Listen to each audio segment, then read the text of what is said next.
Hi, this is Cindy Bertram, and thanks for joining me today on Good Ship Happens. We've had a lot of really exciting things coming up this past week, including a nice announcement that Norwegian Cruise Line just announced this week. How many of you like drinking coffee on ships?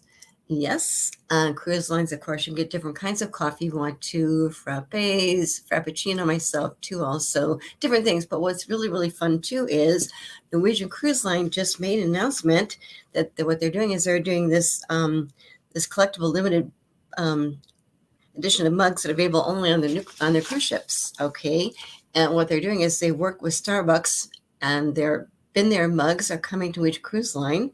They'll be sold, of course, at Starbucks cafes on board the Norwegian Cruise Line ships. And they're actually debut on the Norwegian Viva, which is coming out later on this year. That's their new cruise ship. It's going to be actually christened by a godfather. As mentioned, it's Luis Fonsi, who is a 5 Latin Grammy Award winner. He was selected as a godfather, which is great too. But they just made this announcement. But also, as far as coffee mugs, I actually have one myself from Norwegian Cruise Line from a long time ago. And I thought it good to show you this one too, because it's called the SS Norway. It's actually a coffee mug I still have from the SS Norway, so that's fun too. But now they're coming out with new coffee mugs, and they will be selling it at the Starbucks on their ships, which is great too. And they have different types of things for each ship, of course, too. And this is actually, I think, another picture I can share with you too. But that's what they're going to look like. These are 2 examples too. That's really kind of fun too. So if you like coffee, you like collect a coffee mug, well, maybe you should sail or consider sailing on Norwegian Cruise Line, and then you can actually get this actual from Starbucks. They have on board their ships, and you get a special coffee mug from that ship too, which is great. So I think that's kind of fun. Something else that's been really, really on the top list today, I think more than ever, is because when we went through coronavirus, people had a cocoon. They had to work from home. They couldn't travel. And it was far different than going through 9/11. I actually went through 9/11 myself, working at my family's full service agency. People were scared to death of flying, okay, because of the tragedies that came up. But the thing is, having gone through scenario with COVID-19 coronavirus, I think travel is coming back even better than ever. But something that I've seen to it, it's just really more than just a trend. I really think when you talk about expedition cruising, people are curious what that is. But once again, it goes back to expedition cruise lines. They're usually more luxury. They have smaller ships, under 200 guests, maybe 100 guests, whatever, but they go to different areas. And it really is, I think, a growing way, because once again, I think today more than ever, people like to go to places and have unique experiences. And I think that's more important than ever before, because once again, before, it's not just going on a cruise, have fun, come back. But I think with the expedition aspect, once again, it goes back to really this luxury on board the water, of course, too, but it's really a diversification. Because once again, a good example is with Atlas Ocean Voyages. They actually successfully started in late summer 2021 when cruising just started coming back. But it's very luxury, high end, and very, very small ships under maybe 150 guests. But what they did was they just added some announcements, because what they're going to do is Atlas Ocean Voyages is going to add a pair of short Antarctic cruises in December. And they've added 2 7-night Antarctic expeditions on their new World Explorer. These are going to depart on actually December 7th and December 19th. What they do is they have flights over the Drake Passage in one direction, and it just seems like it's such a phenomenal experience. And then they'll go to different places. Once again, what's good too is with Atlas Ocean Voyages, they offer more than 40 voyages, a 7-14-night departing from Argentina aboard the World Navigator, World Traveler, and World Voyager. And so I think this is really kind of a wonderful way to really kind of experience things too. And once again, Antarctica is really a hot button now more than ever, because once again, it's a beautiful way to see one part of the world maybe we haven't experienced before too. And we're seeing a lot with that going like crazy, but just good too, because once again, it's another way to really experience something in a very, very safe way, of course, and of course, eco-friendly too, with these different cruise lines that are offering Antarctic cruises. They're really, really much smaller ships. They've got capabilities to really be careful as far as the Marine Reserve too, things like that too. But that was kind of fun news because with Atlas Ocean Voyages, they just added a pair of short Antarctica cruises in December this year, which is great too. We've got other cruise lines, of course, that do that too. And that's, I think, kind of a fun twist too, because once again, you can do luxury in the water, but once again, with these, they're really drawing in a special interest for people who may want to see a different part of the world they wouldn't have thought about before. And with these cruise lines that do this, of course, they're more luxury. And with these expedition ships, they're high quality. And I really think that they are really helping the market grow for this too, because there's a lot of demand too. So definitely keep that in mind too, just in case. Something else that just came up is with American Queen Voyages. They've been around 11 years now, and what they're doing is, what they've done is it actually, I think in 2019, they purchased 2 smaller ships from another cruise line, and then when the pandemic hit, of course, they couldn't sail, but they decided to then, when they reopened things, they decided to offer these 2 smaller ships and started doing some Great Lakes cruises last year. Also did some ones for Alaska. They're smaller ships rather than their steamboat ships too, which go in the rivers of the U.S. But what they decided to do is next year, they mentioned they're going to depart the Great Lakes season, next season, and they're selling off those 2 ships, the Ocean Navigator and the, and like I said, so they're going to be getting out of that area. But once it goes back to, I think what they want to focus on too is they focus on really offering great experiences with the lower Mississippi River on the American Queen. And once again, with their ships, they're very small. For instance, the American Queen just has 417 guests, and they've got upper Mississippi River cruises. They've got lower Mississippi on board.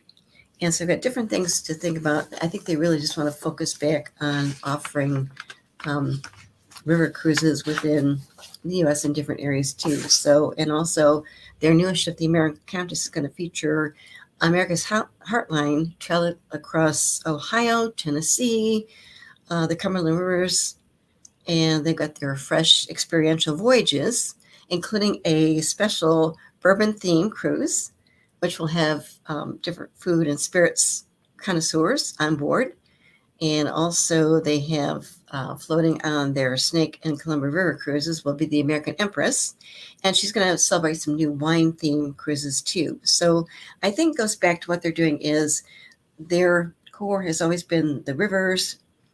And like I said, they're going to focus on that now too, which is great because once again, they do provide great experiences if you want to sail and experience different great areas within the United States on the rivers too, which is great. And something else too is I know that going back to with Atlas Ocean Voyages too, which has really helped out too, is a lot of cruise lines have really embraced this special internet capability, and it's called, let me see, I think it's called Starlink, but it's a really high speed link to use as far as Wi-Fi, whatever. And that's another thing that a lot of cruise lines are embracing now too. So once again, people can enjoy that as well too, because once again, when people do trips today, of course, we do rely, of course, on Wi-Fi for certain things, because sometimes people might have to do some work, of course. But once again, it goes back to the connectivity. That's one thing that Atlas Ocean Voyage is doing too, is because they have, it's called SpaceX Starlink Internet. And once again, it's high-speed internet, but it's capable of for cruise guests to use too. A lot of cruise lines are embracing this now too, offering it. So once again, with the SpaceX Starlink Internet, what's really great too is guests can actually, if they want to work from home, on board a ship in Antarctica, for instance, with the example of Atlas Ocean Voyages, there are travelers that need to stay connected.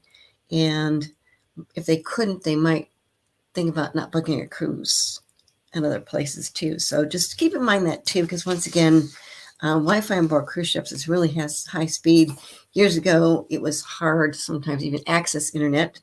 I know one time I was doing a project and it was around 2013 and Wi-Fi on board the ship, but once again, you had to be careful about this, the charges, etc. It was easier sometimes we get off the ship and I would actually go to a restaurant, then be able to hook up my iPhone to their Wi-Fi for free, get some few things done too. But now, more than ever, this high-speed internet is really, really a common thing now more than ever. So if you're worried about not being able to connect, maybe for whatever, doing some things way at sea, you can still do it because once again, with cruise lines now, they've really gone to new levels with offering this high-speed internet service too, which is great too. So definitely keep that in mind too.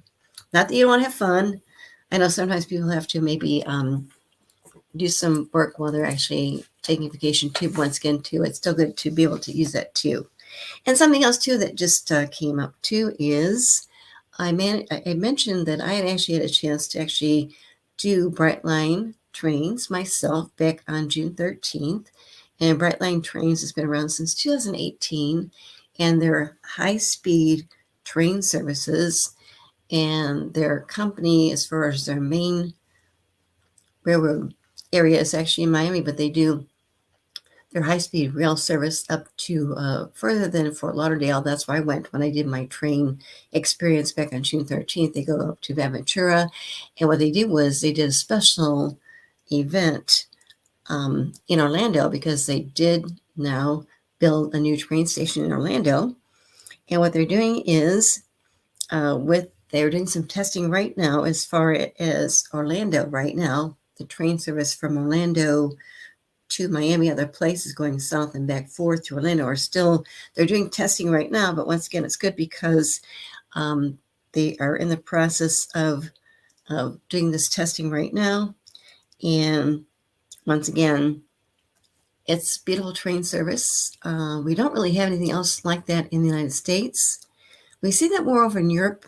I know over in Europe and Great Britain, other places over in Europe, they have more luxury trains. But when I got a chance to actually do Brightline train myself, it was beautiful because we had oversized leather seats. There was plenty of space. When you walked onto the train, it was one little step. And like I said, they were beautiful. And once again, the big window walls are so beautiful, very quiet, not noisy at all, but just a great experience. And definitely they were designed because once again, sometimes if you're trying to fly from maybe Fort Lauderdale down to Miami, you can't find them. You can't find an airline do that. Sometimes traffic is kind of crazy bad, but also what's good too is with Orlando, it's opening more options for people because once again, I think I mentioned before, Port Canaveral, which is a cruise port, which is about an hour or maybe 15 minutes away from Orlando itself, is actually the top cruise port now in the United States. It's beat out Port Miami, Port Everglades, and Fort Lauderdale, etc. But once again, it's another option for people to consider because the train service was beautiful. The people were just so fantastic, and the train stations themselves were unbelievable. So definitely I'll be sharing more about Brightline trains as they officially start their service from Orlando down to Miami and Miami back, whatever. But it's just a great option to think about too, just in case you're thinking about, do I really want to fly? Okay. Something else that came up is we have a new ship coming out, and it's called the Silver Nova. Silver Nova is part of Silversea Cruises, and it's their newest ship, and she is luxury, of course. What's good too about sometimes when you think about cruise ships, you think about big cruise ships, a lot of capacity. This one has a capacity of just 728 guests, and they've got their tonnage is only 54,700 tons, and she has a great guest ratio and also just begins a new era of their sustainable cruising too. And it really revolutionizes different things too. The ship is going to be actually start sailing in, I think, in the next week or two. But it's a Silver Nova. It's actually their 11th ship to join their fleet. And she's going to be joining them, as mentioned, just 728 guests to accommodate and different experiences too. And once again, just great to think about that too, because once again, it just it's another thing to think about too, as far as just thinking about something a little bit different as far as luxury, but once again, smaller ship services too. And once again, it's just another option to think about too. What they've done too is they've really designed it to complement their wellness experience. They've got a special spa. It's called Optium, and it's really a really fantastic experience. And once again, and featured throughout their spa beauty salon and also fitness center too. But Optium actually creates magical atmosphere too, with culture, etc. And also as far as I know that with their food and culinary experiences, food really matters. And with them, Silvernova does have their SALT program. SALT means Salt and Land Taste. It's SALT with periods, but it's their Salt and Land Taste. It's a program that actually offers their guests a really immersive gastronomical journey that goes beyond the plate, and from their onboard dining and to cooking classes and engaging shore excursions too. I really think it's just something else to think about too. Not only think about salt, you add salt to food, but with salt, in the case of Silver Sea Cruises, it means sea and land taste. So it's a different way to really, really experience things as far as culinary experiences too. And that's one thing I really think people are really, really interested in too, because experiencing that on board is terrific, but also off board when you have a shore excursion to do that, it really, I think, kind of really brings you in a different way too. And then something else that came up too is Celestial Journeys has been around for a bit. And what they did was they actually did take over a former Holland America Line ship. It was their Vindam, and it's going to be actually called their Celestial Journey. It's going to be joining Celestial Journeys on September 2nd. And with Celestial Journeys, it's just the ship has been renovated, which is great. Multi-million-dollar renovation in place. And once again, they're doing different things. They've got different dining options on board. They've got 7 different restaurants and culinary experiences on board, along with a private chef table and live cooking demonstrations, which is great. They've got Asian food at Pink Moon. They've got Greek at Fig and Honey, and they got Mediterranean cuisine as well. That's in their smoked olive. Also, they have Moonlight Dining, and for grill seekers, as the name implies, it really serves up grilled delights. And once again, their Fizz Club is going to be home to their champagne and signature cocktails. They have the Grapevine Wine Cellar, which pours various types of vintages. And then elsewhere, they've got their Blue and Lounge, which is going to serve libations and favorites too, of course, too. And on board, entertainment will include, of course, besides piano and live music on board, the journey is going to showcase their amphitheater, which is a double deck show lounge, as well as some different entertainment, enrichment lectures, as well as conference room too. And there will be a dedicated kids area, of course, too, and other activities for children too. And once again, with their spa and wellness, of course, they will present their spa experience named after a Greek tradition of selective health and body spirit wellness too. They've got jacuzzi, they've got their dream den relaxation, plus their glow bar too. And they got outdoor decks, of course, that have 2 different pools with retractable roof too, which is great for inclement weather, and also bonus whirlpools too. So definitely keep that in mind, because she's going to start sailing on September 2nd, her first sailing. And when the journey sets sail, she's going to first offer a 7-night idyllic Aegean route heading to Athens, and then different areas, including, of course, Crete, Santorini, Mykonos, and Milos. And then in October, she's going to embark into the Steps of Paul itinerary, visiting Athens, Istanbul, Kusadasi, And then later on, she'll be offering 3 continents, which is going to feature Greece, but also Egypt, Israel, Cyprus, and Turkey. And then for the holiday season, she's got 11-night Christmas voyage. They'll offer Crete, 2 days in Egypt, overnight in Israel, which is great too, and a Christmas day in the Holy Land too. So once again, with Celestial Journey, with this ship that they just took over, renovating like crazy, Celestial Journey, that's one to think about too, because once again, it's going to offer some new experiences for people too, and that's fantastic too. And something else that just came up too is a bit more about Ocean Cay.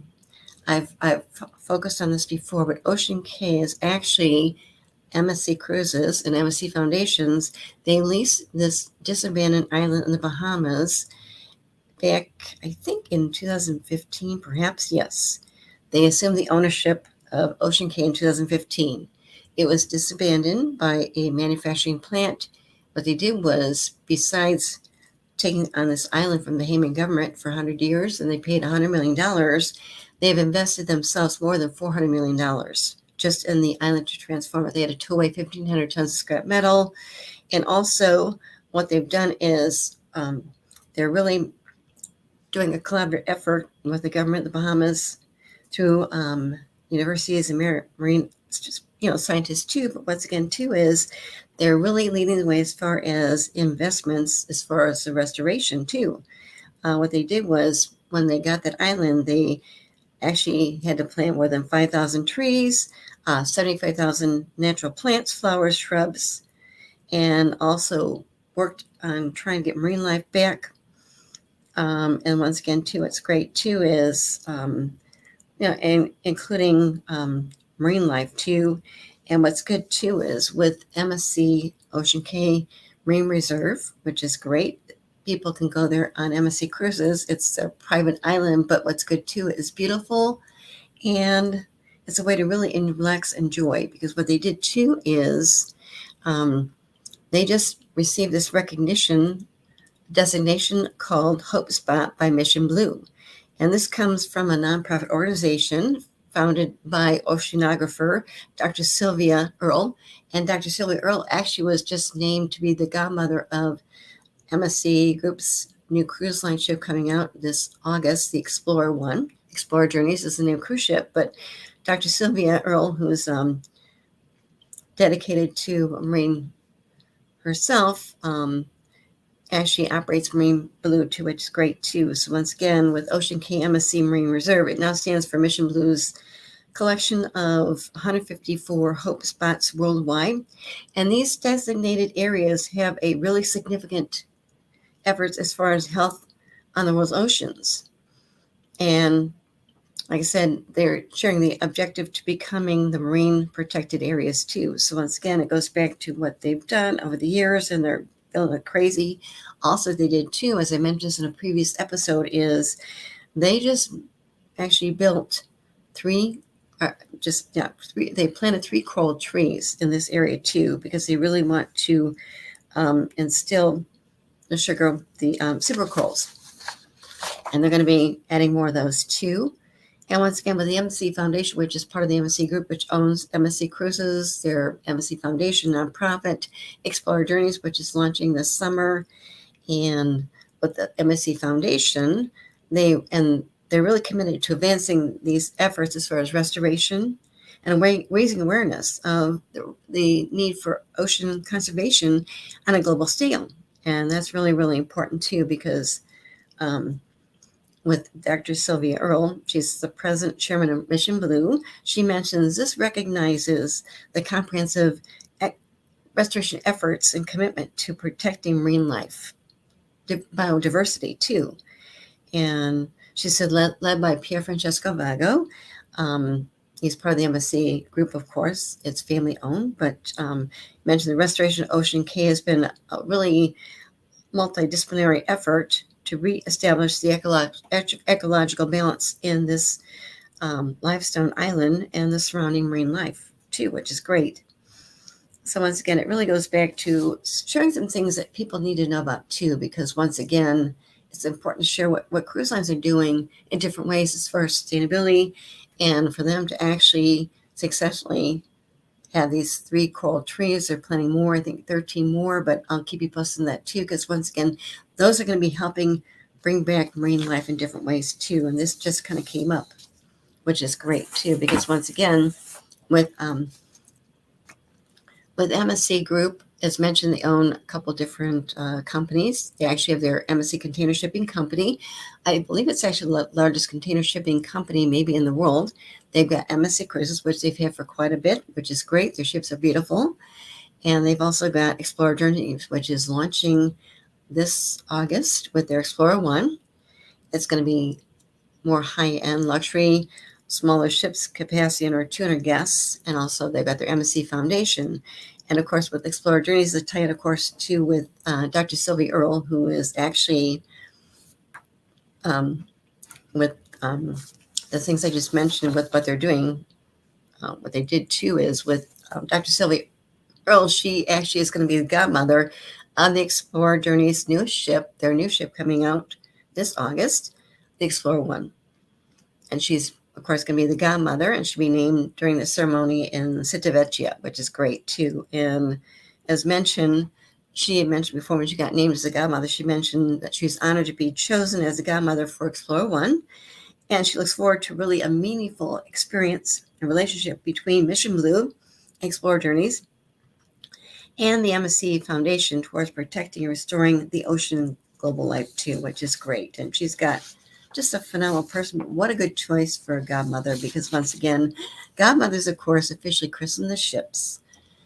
Usually it's a godparent, they call it, but once again, sometimes we've actually seen cruise lines select a godfather rather than a godmother.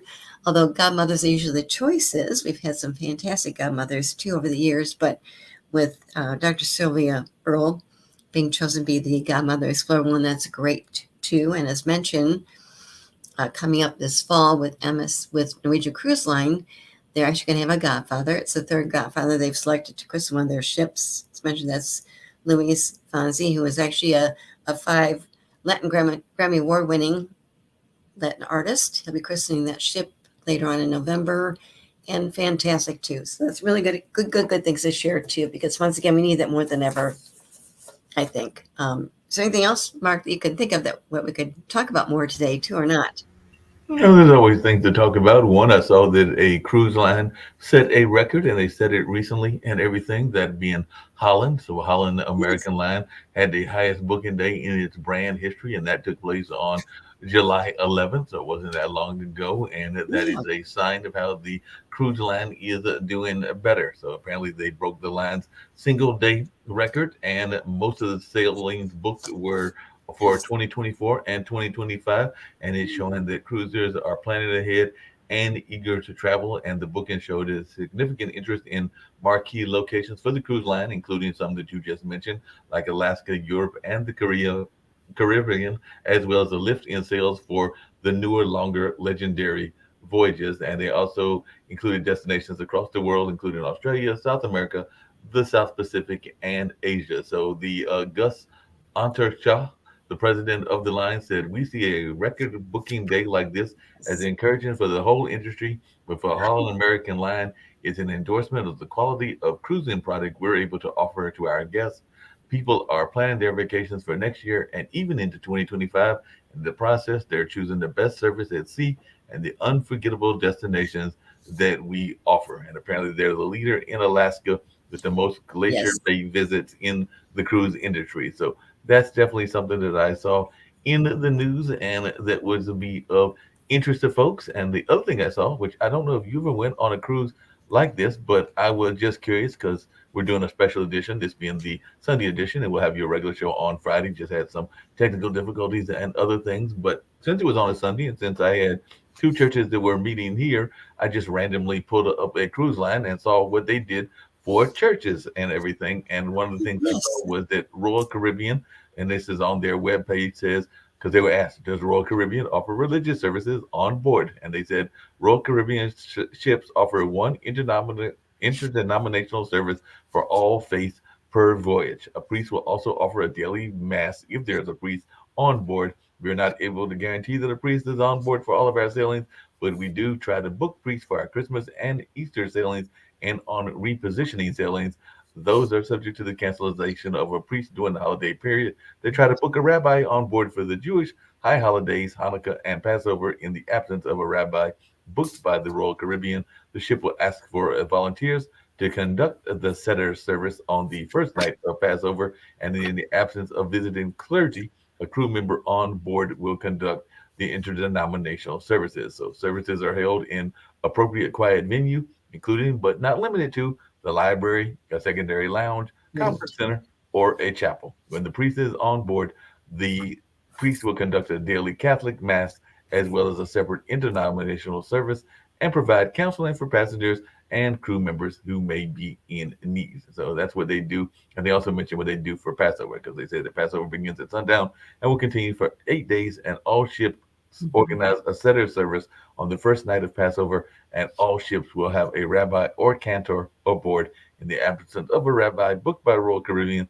the ship will ask for volunteers to conduct the Seder service on the first night of Passover. This function is usually held in the Windjammer. And following the Seder service, there will be a Seder diner, usually in the Windjammer, and there will be a traditional meal prepared, including brisket, potatoes, and the dining room will have baskets of matzo available upon request during the Passover. So that's just some of the things that that particular ship does, and I know that other ships probably do something similar, but you've done a lot of cruises, so maybe you've seen folks doing religious services. I told you, the one cruise I went to, there was actually I think they were Mennonites. They were on the cruise, and they were doing that whole ritual of letting you experience the world before you have to make a decision whether you're going to go live back in their society or not, because the Mennonites are kind of like the Amish and everything. So they had to have this period where the teenagers and the young adults are allowed to have one more experience of what the mainstream society would look like, and then they, I guess, have to make the decision whether they're going to go back into the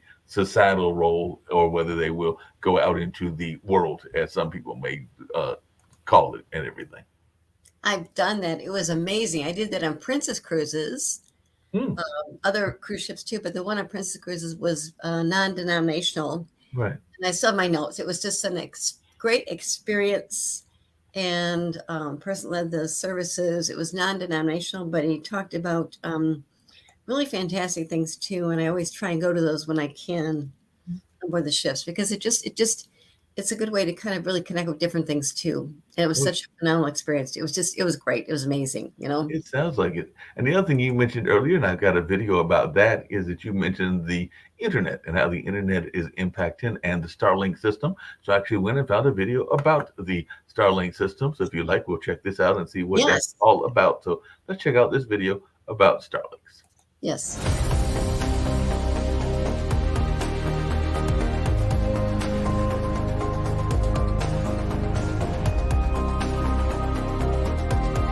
I'm using this internet for our navigation, to update something, to have a research for our navigation, and most of all to be able to see our families after our duty. Sometimes I am experiencing slow internet, just like when I'm sending my message, it will not send for a few minutes, just like that. And I'm also waiting for the message of my loved ones and my family for minutes also, so it's slow for me.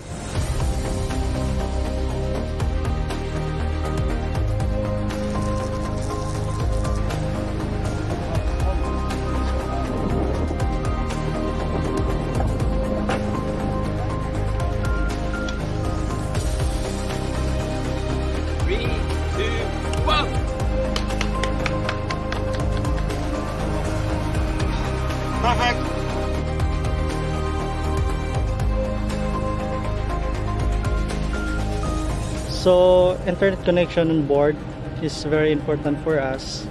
We're miles away from home, from our families, from our loved ones, and one way to connect to our families back home is through internet, to social media platforms, and not be behind from latest updates and news from our community, and it makes us boast ourselves on board. Yeah, my expectations for the high speed internet on board, the business operation will be more smooth, for the safety of the vessel will be more enhanced, and for the welfare of the crew. Yeah, I need a happy crew who have a happy ship.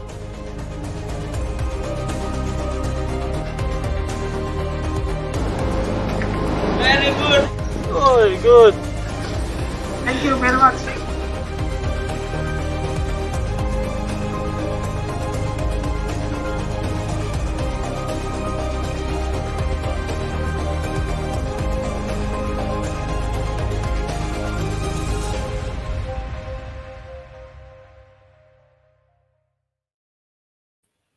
No, we depend on it, not just personally, but also, like I said, they mentioned as far as the safety of the vessel too. What came up too is with the cruise lines themselves, they actually have services through different companies like Starlink, whatever is the newest one that have really been embraced by a lot of cruise lines. They actually have ways to connect and track things too in advance, which is great to make sure that the ship is safe too. Besides that, what the one gentleman mentioned too is as far as making sure that his crew is happy, it's a way for them to connect with their family when they're at sea.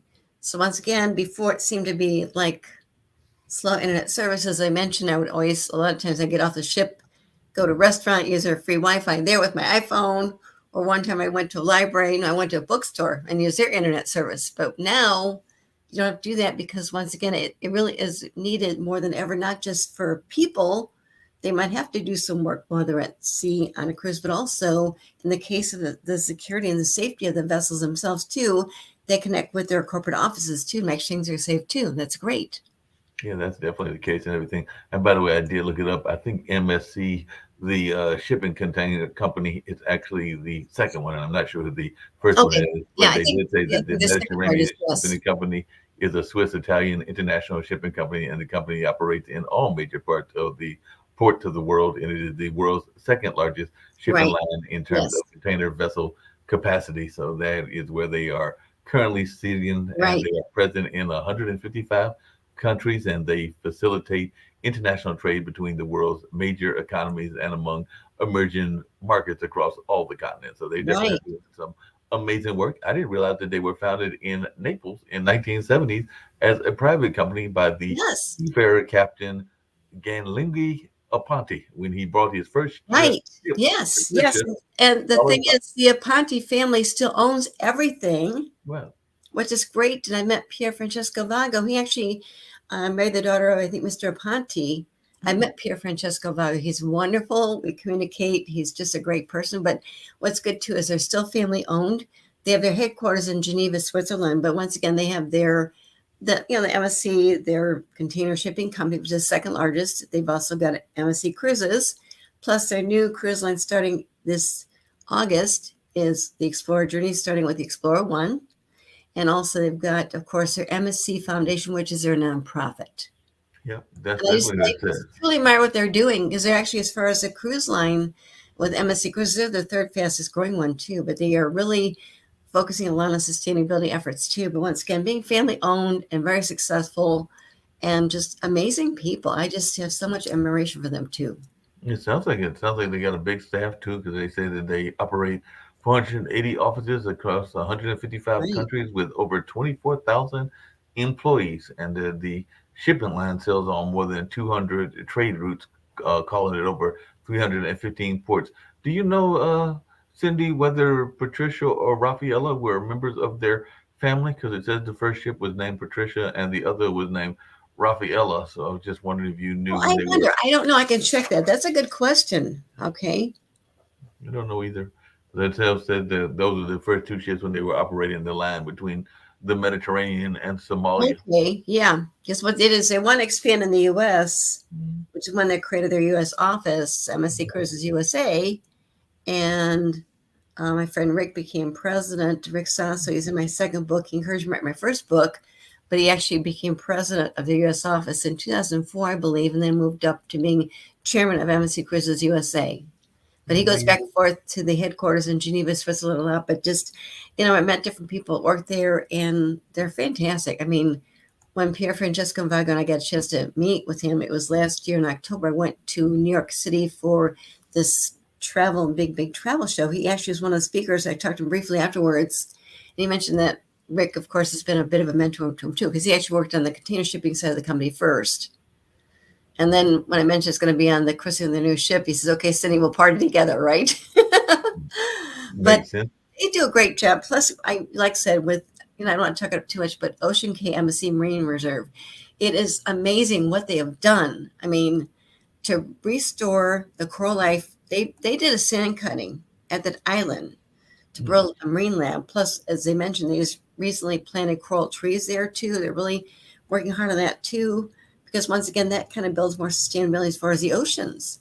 But what I like too is it's beautiful. They had to replant trees, had to tow away 1,500 scrap metal, but the beaches are gorgeous. They got different places you actually can relax. And the thing is, what's good too is they've got their own private, it's their island, right? What they do is the ship docks right there. So you actually walk off the ship right there. And they've got this beautiful, beautiful lighthouse area on the one side. During the day, they serve cocktails, different things to eat. And at night, they do a light show there too. But it's good. It's what they do too is you stay later at their private out island, MSC Ocean. You stay there longer, so you get really different experiences, different things too, which is great too. And just actually relax by the sea. They don't have roller coasters, which I like. They don't have zip lining. It's just really beautiful. They've got entertainment. They've got different places to eat on the island, different restaurants that are complimentary, drinks, whatever. But just it's such a great experience that they're doing, and you would not believe the accommodations they built that people that actually live and work on that island live in. Beautiful. Amazing. And what they're doing too with the marine life to restore it, whatever. Wow, sounds very amazing. And I just think it's amazing. People need to know that too. But what's good too is, like I said, it's in the Bahamas, but not that far away from Miami, whatever. But a lot of their cruise ships actually will stop there for a day, which is great. And usually they stop there maybe mid-morning, but they don't leave until usually late evening and explore different things, get back on board the ship if you want to, explore things during the evening. They have that beautiful light show, fireworks show, which is great too. So definitely keep that in mind too, because once again, with the MSC Meraviglia, which is a ship I got a chance to see earlier this year, they have the ship now sailing from New York City, and she's offering some cruises down to the Caribbean that are including actually their Ocean Cay MSC Marine Reserve. So definitely keep that in mind too, because it's a beautiful option because they just want you to relax by the ocean, just enjoy things too. So just some really great experiences to think about too. And of course, what Mark shared too, I was going to bring that up, but we've seen a lot of growth as far as an interest as far as cruise lines really, really getting booked like crazy. And another thing I was going to bring up that Mark shared too was Holland America Line. And they actually scored an all-time booking day. And they've got cruises that are booked for 2024 as well as 2025. This actually took place on July 11th, last week. And their revenues on July 11th were actually higher than any other day in the brand's history. But how phenomenal is that? Cruising is coming back. It's very strong, different options. And once again, as far as Holland America Line, they're known for cruising to Alaska, different options for like 75 years at least. And of course, with this one, as mentioned, their marquee locations, of course, include Alaska, Europe, the Caribbean, but also they saw lift in sales as far as their longer legendary voyages too. And these are ones that are going to, these reservations for these legendary ones are made for destinations across the world, including Australia, South America, South Pacific, and of course, Asia. And with this record booking day, it really is encouraging the whole industry. But for Holland America Line, what we mentioned before is with their president, Gus Antorsha, he mentioned that really we're seeing a record booking day like this is an encouraging for the whole industry, but also for Holland America Line. It's an endorsement for the quality of the cruising product that we're able to offer our guests too. Their ships are gorgeous, their entertainment is fantastic, and there's so many options out there too. Of course, they've been known for going to Alaska for 75 years plus, but they've got great options as far as entertainment, dining. They actually have a fantastic culinary chef who Rudy Soneman. I've got a chance to meet him several times. He's fantastic. and he's got his restaurants aboard their ships, but also Holland America Line is owned by the Carnival Corporation, so he's got one of his restaurants on board the new Carnival Celebration, which debuted last November, was on board the christening, which is great. But once again, the cuisine is fantastic, but also for bookings to go the highest ever, that is another plus as far as what we're seeing now in the cruise industry more than ever. So definitely keep that in mind, because once again, cruising has come back, and you've got so many options out there too. You can pick and choose how long you want to sail for, where you want to go, and of course places you want to see, which is great too. Yep, and I've got one more video for you to see, and of course I've got the one with Sylvia, but here's another Yes. video that deals with the cruise industry as well. So let's check this one out also. Okay.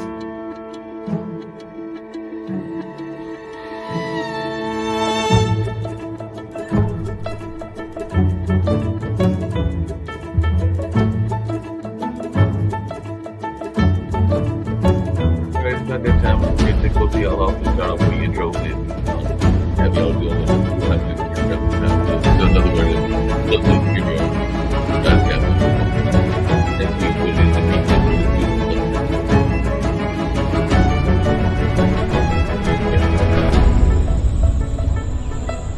It's an honor and a privilege to be representing thousands of Holland America Line team members on this day, the 150th anniversary of the founding of our company.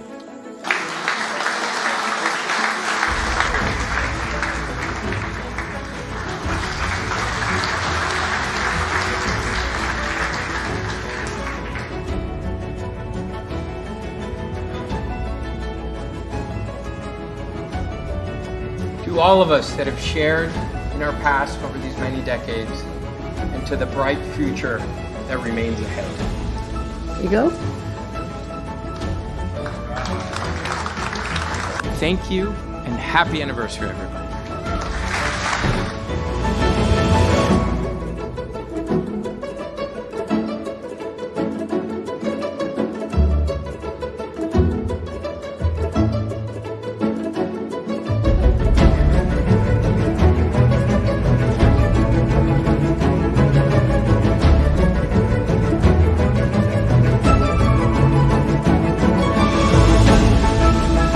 Cheers to 150th and to many more to come.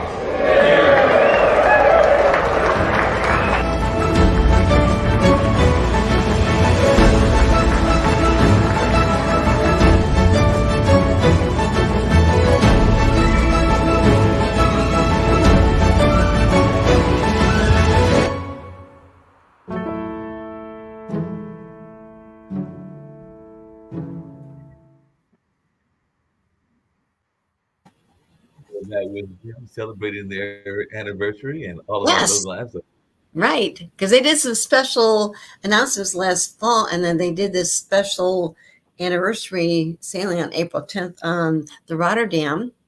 And the Rotterdam was actually, it's on the new Rotterdam, of course, but when they started 150 years ago, the ship they had at that time that they started was actually called the Rotterdam.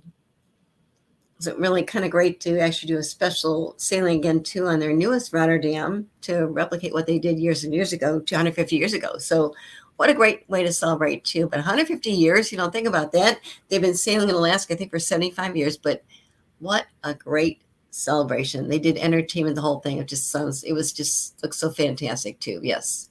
it sounds like it was totally wonderful and everything along those lines. But that was some of the things that I saw on the news today. And of course, I did see some interesting places, and maybe that's something we'll start doing later on. I didn't get to it today, but there are some interesting cities that have some interesting cruise history and some interesting just places that you can visit. One of those is being Charleston. So definitely Charleston has some nice cruises that you can do and all along those lines. So maybe we'll do some city stops, both globally and internationally, and maybe we'll look at doing a little bit about where you can stop if you're visiting Charleston on next week's show or on the Friday show, Definitely. and all along those lines, because that was an idea I had, is maybe we can do some travel stops and even some of the places Yes. you go when you go on the cruise. So on next week I may look at, or Friday I may look at Charleston, and the week after that maybe we'll look at some Right. place overseas, like maybe England or something like that. Right. It's just fantastic because once again, it's coming back like crazy in a very, very positive way. And once again, it's a great way to experience different things. You can see at sea. And like I said, with river cruising, that's really taken off like crazy. With Alma Waterways, they've now been around for 21 years. And Rudy Schreiner actually started Alma Waterways with Christine Carnes, also gentleman that worked for another travel company. They're partners together. They've celebrated their 21 successful years. And Rudy Schreiner actually was a former architect. So Rudy Schreiner is actually known as the architect of the river cruise industry too, which is great. And they did beautiful things with their ships, and just amazing what he does as far as creating the experiences.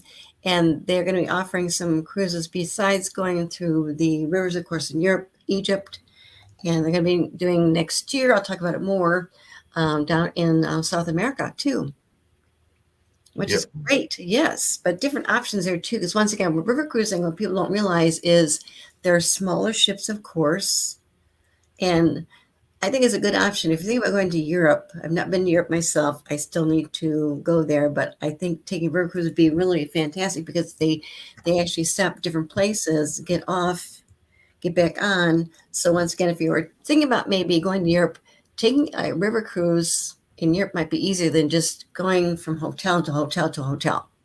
Yep. That makes a lot of sense and everything. Well, I know we got about another 7 minutes or so, and then I'll close out the show when you're ready with Dr. Sylvia Earle. But I'm getting ready to bounce back because you mentioned her a couple of times. So once you give me the signal to close out, we'll close out with her. But right now, I'm going to bounce off. And of course, we'll be back on Friday at our regular scheduled time with a more amazing conversation and all along those lines. But I know folks have definitely been enjoying this special Sunday edition, but we'll be back at our regular scheduled time of Friday on later on. But definitely folks are catching us on Roku, so I'm ready to bounce off. And when you tell me that you're ready to wrap it up, we'll wrap it up with Dr. Sylvia Earle.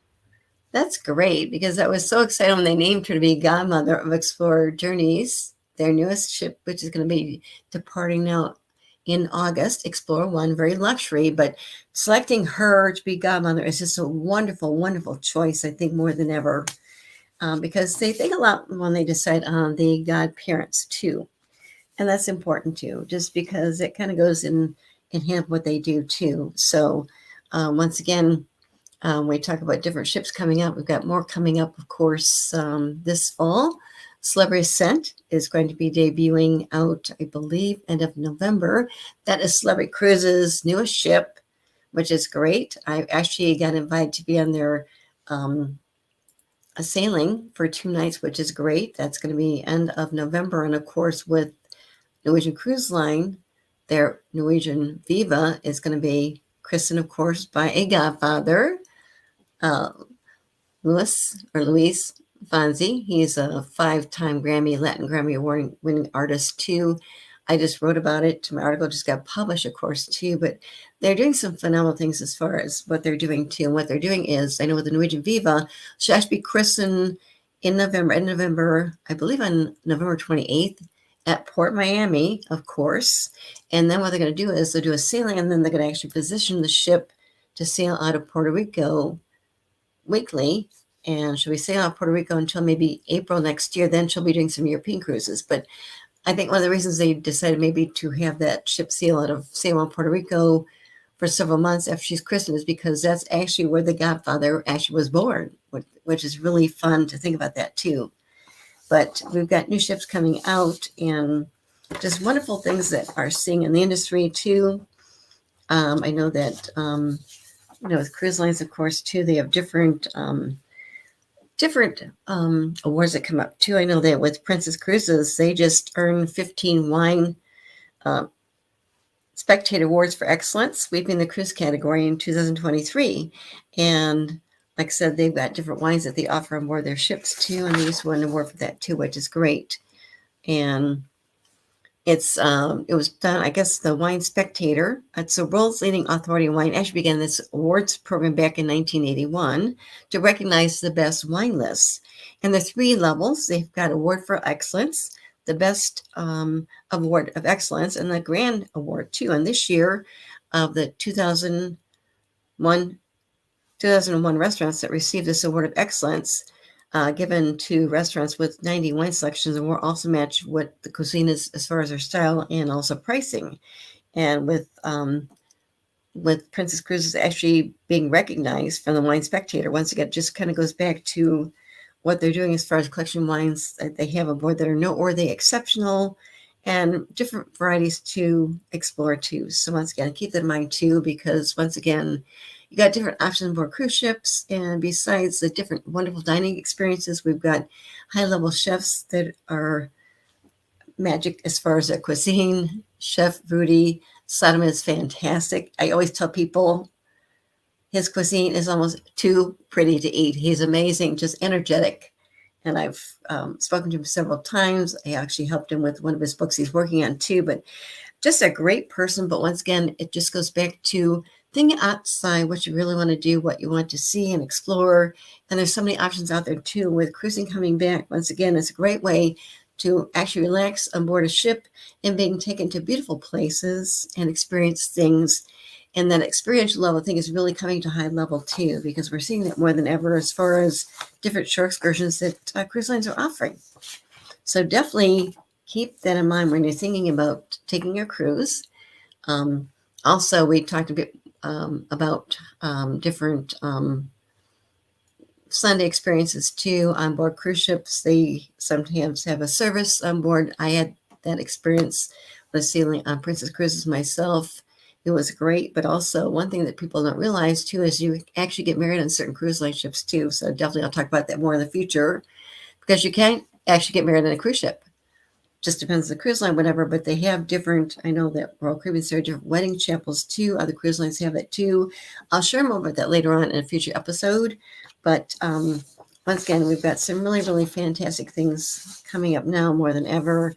I'll be sharing more in next week's episode, and we'll talk more about experiences at different areas that ships can dock at and experience too. So, Mark, if you wanted to maybe share that video with Dr. Sylvia, who's going to be the godmother of the Explorer One coming out in August, that would be fantastic.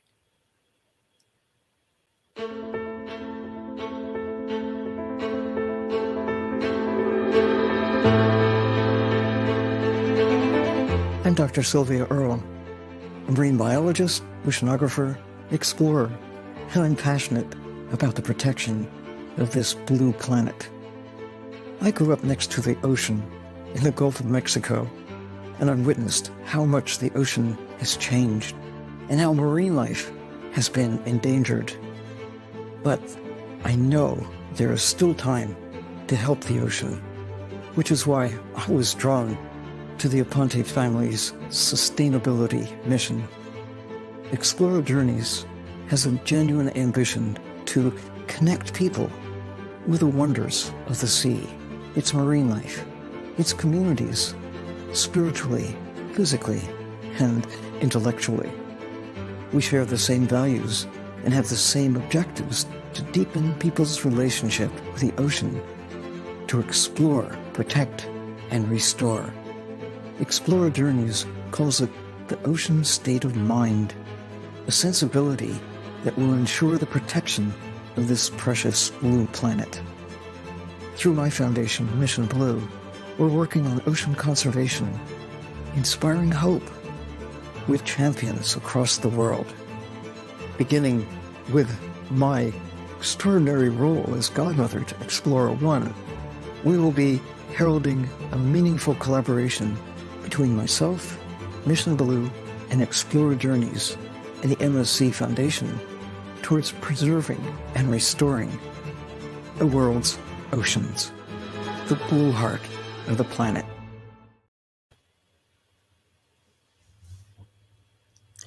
Thanks again for joining me on Good Ship Happens, because once again, we've got some phenomenal things coming up, especially with what MSC Cruises is doing, and also MSC Foundation, and also selecting Dr. Sylvia, who is the president, and she's actually the godmother of the Explorer One coming out in August this year, which is great. So once again, it's good to share these wonderful things that maybe you weren't aware of as far as what's going on as far as the cruise industry, but also things that they do in very, very positive, proactive ways, also marine life and things like that too. And we'll share more about that in the future episode next week.